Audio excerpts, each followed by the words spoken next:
This is my 19th year teaching here. And the second year I was teaching, they were looking for somebody to do the school play. And, you know, I got volunteered. I came in as a musical director for, I think we did Snoopy in 1991. Started doing regular Broadway shows here. And we climaxed with West Side Story. But when Tony, was shot, they cheered. I started to feel, Eli and I, that these shows were not speaking to the kids. An assistant principal came up to me and said, "We have a $5,000 grant, what could you do with it?" I want you to pay attention carefully to the show and listen. We basically come up with an idea that we think might work. And then we start to think, what kind of music is this story? Who are the guardian angels in the jazz canon of the story? Let's take it. Well, I was working with a saxophonist named Noel Scott, who played with Sun Ra. Sun Ra came in and said, "I just got a message from Saturn, we're not playing enough blues." Three students, Mary Lou and William. One day they're looking up at the sky and they realize something's not right. These comets arrive from the galaxy, land in their yard and say, "You're not playing enough blues." Of course, they don't understand what that means, so the comets kind of take them on this journey. And there they learn, in earth, water, air, and fire, different elements of the blues. Like the beat, the groove, the harmony, and they're all constellations. I am BB, the Big Bang. And BB tells them that it's not about gravity, what holds the universe and the galaxies together. It's about music. And in this galaxy, it's about the blues.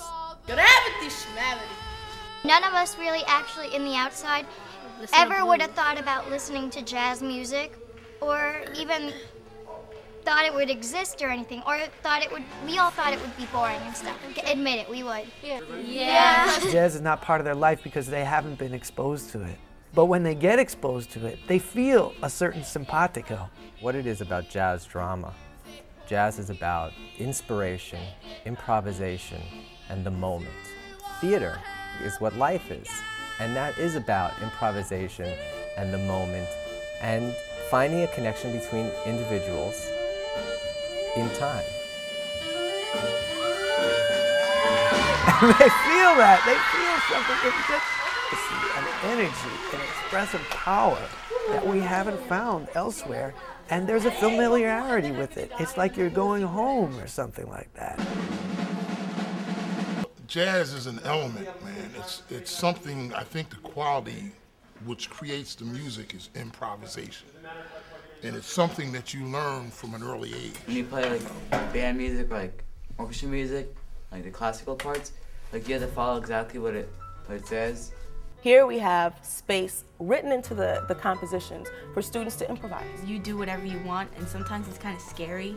Whatever they're feeling that day, whatever energies or emotions they're coming with that day, it's okay, and we want them to show that on stage, I think that's a much more fiery way of learning, that you learn about art by doing it, by immersing yourself in the creative process and then reflecting on it. And just the fact that you're motivated to take something foreign and to go home and practice it, to come back and integrate it with notes that you might have never heard of before and speaking words you might have never heard of before. And to not only master it, but to shine with it, Programs that connect us to our emotions are important. And that's what this program is designed to do. We're not just doing jazz musicals, we're developing a whole way of teaching. You never would have thought that you'd be hearing kids singing jazz, doing the swing, stomping, and all sorts of stuff. It's a very rare thing. There's something about this music that goes deeper into these students, but perhaps there's a connection that they're recognizing, which is really the connection that we look for in art. We see something that we find familiar, and there's a connection. It has to do with a very young person getting a chance to say something which no adult is going to say, "Don't say that," or "You're out of line, keep quiet." They pick their instrument up and they can say anything they want on the instrument. Students who are growing up are finding their identity, striving to find the unique qualities that make them who they are. Jazz is a perfect place to develop and foster your identity, to find your unique qualities, to embrace them, and to bring them to their highest level. So jazz is a place where you can find yourself. Jazz is a place where you can be you.